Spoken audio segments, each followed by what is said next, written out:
Selamat malam Tribuners, jumpa lagi bersama dengan saya Mutiara dalam tayangan Berita Terkini Lampung. Kami akan menyajikan informasi menarik dan terkini untuk Anda dari berbagai daerah di Provinsi Lampung. Dan inilah berita terkini selengkapnya. Ribuan kendaraan mulai memadati gerbang tol Bakauheni. Ribuan kendaraan dari Pulau Jawa telah memasuki Sumatera. Diprediksi kendaraan akan terus meningkat. Bahkan saat ini tol Merak mengalami kepadatan hingga terjadi kemacetan panjang. Sementara ribuan kendaraan baru memasuki gerbang tol Bakauheni.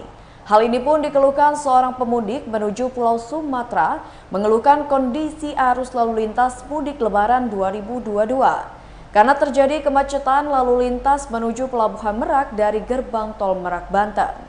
Satu pemudik asal Jakarta tujuan Padang, Sumatera Barat, yakni Doni Ismanto, mengeluhkan lalu lintas mudik Lebaran 2022 di lokasi itu karena macet parah.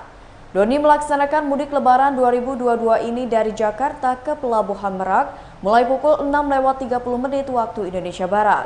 Doni baru keluar gerbang tol Merak sekitar pukul 9:30 waktu Indonesia Barat. Menurutnya jarak pintu keluar gerbang tol Merak hingga lokasinya saat ini sekitar 3 km.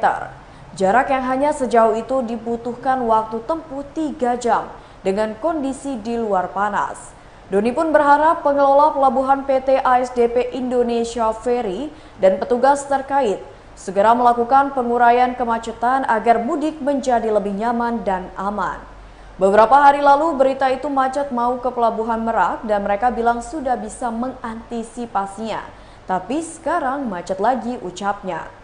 Branch Manager PT Hutama Karya Ruas Bakauheni Terbanggi Besar, yakni Hanung Hanindito mengatakan, Hamin 6 Lebaran, 8.000 lebih kendaraan dari Jawa telah memasuki Sumatera via gerbang tol Bakauheni Selatan. Hanung mengatakan walau angka kendaraan yang melintas cukup meningkat, namun Hutama Karya memprediksi masih akan terjadi peningkatan dan puncak arus mudik yang akan terjadi pada Jumat 29 April 2022. Hanung menambahkan bahwa hingga saat ini belum terjadi kepadatan baik di gerbang tol maupun di jalan tol yang mengganggu kelancaran arus lalu lintas di jalan tol selama masa mudik.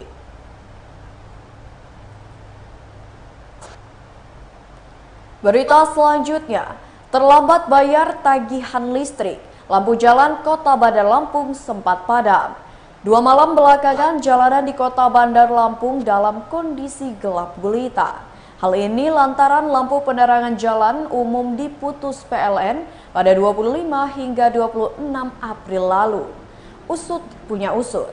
Penyebabnya adalah keterlambatan pembayaran tagihan listrik JPU dari pemerintah kota setempat. Akibatnya aliran listrik untuk menerangi jalan segera diputus. Saat dikonfirmasi Kepala BPKAD Bandar Lampung Muhammad Nur Ramdan tak menampik kabar yang beredar. Namun katanya alasan itu seperti tak bersambut, sebab sehari setelahnya lampu jalan mulai dipadamkan.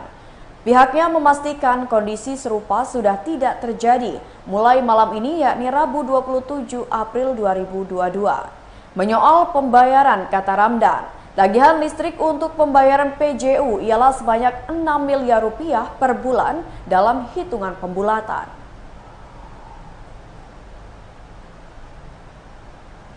Berita selanjutnya, antisipasi dampak erosi Gunung Anak Rakatau, Basarnas siagakan kapal negara.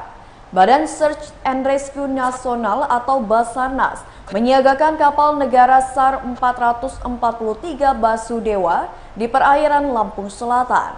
Keberadaan kapal negara SAR 443 Basudewa ini untuk mengantisipasi kemungkinan dampak erupsi Gunung Anak Rakatau yang dalam beberapa hari sebelumnya sempat mengalami peningkatan aktivitas vulkanik.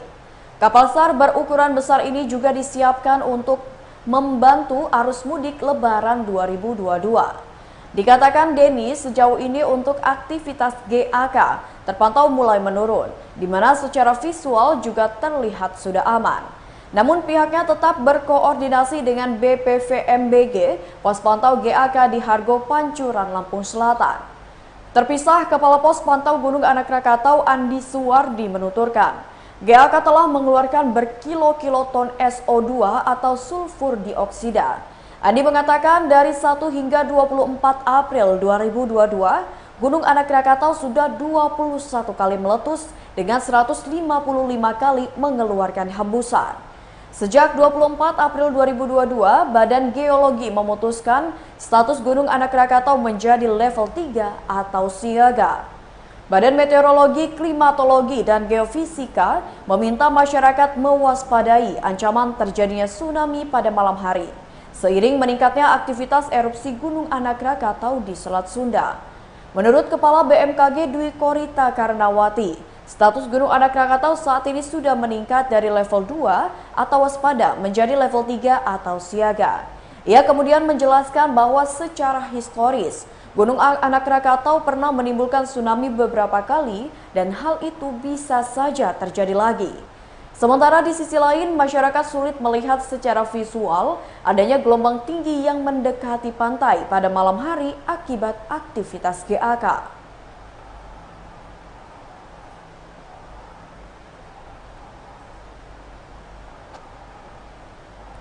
Berita selanjutnya, jelang Lebaran harga daging sapi di Mesuji alami kenaikan.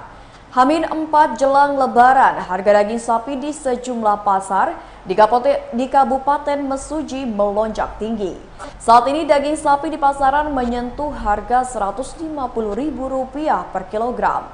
Seperti diungkapkan oleh Yeni, seorang pedagang daging di Pasar Simpang Pematang pada Selasa 26 April 2022, dirinya mengatakan harga daging sapi saat ini menyentuh kisaran harga Rp150.000 hingga Rp160.000 per kilogram. Padahal sebelumnya harga daging sapi hanya berkisar Rp140.000 per kilogram. Menurutnya harga daging sapi saat ini masih berpotensi terus melonjak mendekati Lebaran mendatang. Terpisah, menurut Kepala Bagian Perekonomian dan Pembangunan Mesuji, Arif Arianto, harga tersebut di sejumlah pasar tradisional di Kabupaten Mesuji terbilang masih cukup stabil. Arif menambahkan berdasarkan data yang dihimpun di sejumlah pasar yang ada di Kabupaten Mesuji, untuk harga daging sapi di Pasar Brabasan, Kecamatan Tanjung Raya mencapai Rp140.000 per kilogram. Begitu pula harga daging sapi di Pasar Pancawarna, Kecamatan Waiserdang mencapai Rp140.000 per kilogram. Sedangkan di Pasar KTM Mesuji Timur dan Pasar Simpang Pematang mencapai Rp150.000 per kilogramnya.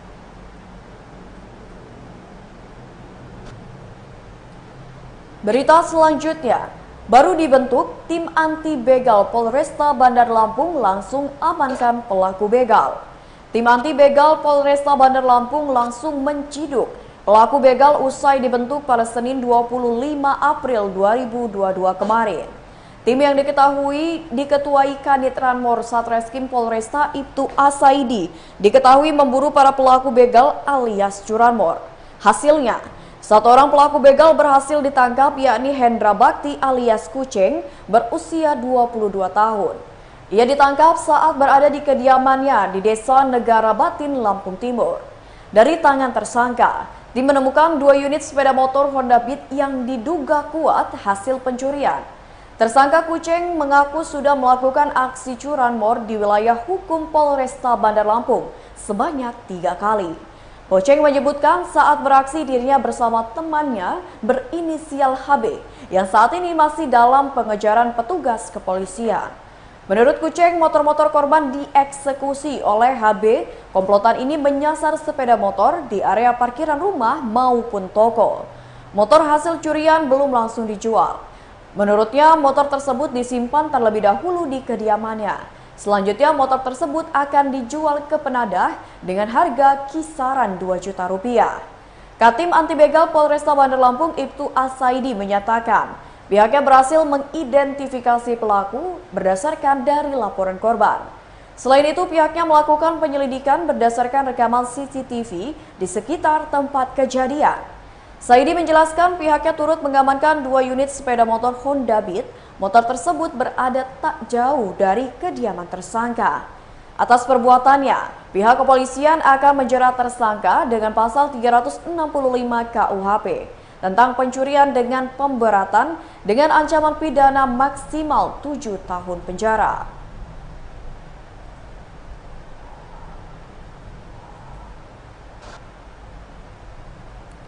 Berita selanjutnya, pelaku pencurian ponsel di Waikanan berhasil diamankan pihak kepolisian. Polsek Banjit Polres Waikanan meringkus terduga pelaku pencurian dengan pemberatan di Kampung Rantau Temiang, Kecamatan Banjit, Kabupaten Waikanan. Tersangka berinisial AT yang masih berusia 19 tahun merupakan warga Kampung Juku Batu dan AP berusia 22 tahun warga Kampung Menanga Siamang, Kecamatan Banjit, Kabupaten Waikanan. Kapolres Waikanan AKBP Teddy Rahesna melalui Kasat Reskim AKP Andre Triputra menyampaikan kronologis kejadian. Bermula pada hari Kamis 31 Maret 2022 pukul 5 waktu Indonesia Barat di Dusun 2 Kampung Rantau Temiang, Kecamatan Banjit, Kabupaten Waikanan. Beberapa waktu kemudian anak korban dan temannya bercerita kepada Har bahwa handphonenya telah hilang dan korban melihat pintu belakang rumah sudah dalam keadaan terbuka. Atas kejadian tersebut, korban mengalami kerugian 3 unit handphone berbagai merek dengan total kerugian sebesar 5 juta rupiah dan langsung melapor ke Polsek Banjit. Kronologi penangkapan tersangka terjadi pada hari Minggu 24 April 2022 pukul 15 waktu Indonesia Barat. Tekap 308 Polsek Banjit Polres Waikanan berhasil melakukan penangkapan terhadap tersangka berinisial AT yang sedang berada di Pasar Banjit, Kecamatan Banjit, Kabupaten Waikanan. Saat dilakukan penangkapan, tersangka tidak melakukan perlawanan.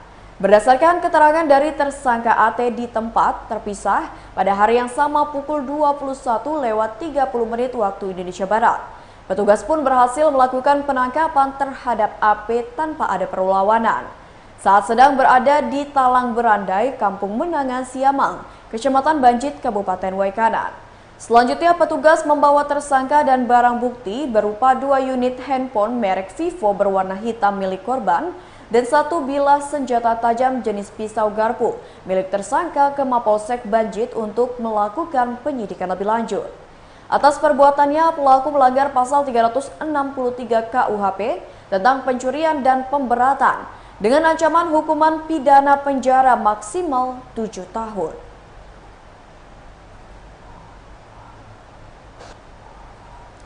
Baiklah Tribuners, itulah berita terkini Lampung bersama dengan saya Mutiara. Selamat malam dan sampai jumpa.